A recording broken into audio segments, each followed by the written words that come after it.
Odonjore weche mag ohala ni piny owacho kokalo migawo mar pur kod duol matayo weche sukari e pacho ka AFA ni ong'ala manyime mar bero sekta mar sukari e kinde ma bende chenro mar chiero kembe mag sukari mag piny owacho igeno ni dhi duoko geno mar jopur sukari.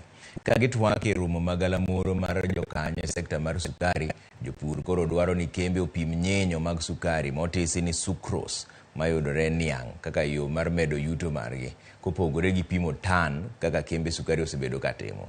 Gikwayo piny owacho mondo kal chike matayo weche sukari mapiyo kaka nyalore mondo resgi gi lal makinde ka kinde. Bende penjo medo wuok e wi okenge mag jiwo ohala.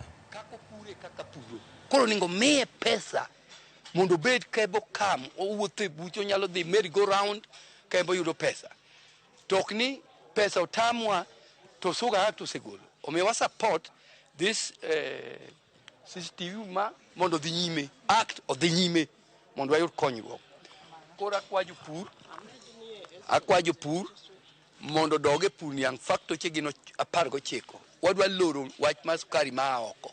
Inyalo keto niang maduong to end up ni chuli tana 6 tana 7 to kane en sucrose content to nitie gimoro en gimoro ka gimoro dhi chuli pesa ne so bagasi dhi miyore molasses dhi miyore ethanol be mana kamano to wadhi bedo maber. Koro to us kaka jopur wakwayo ni mondo jo Sirkal okaw gino kete speed mamalo mondo mi jopur ochul gi sucrose content. The neighbors, which in the private sector own the neighbor, are actually making profits. Yet the government entities are making losses. So the best thing is to allow private sector, the government keep off business and allow private sector or business to be done by others and the government be a regulator.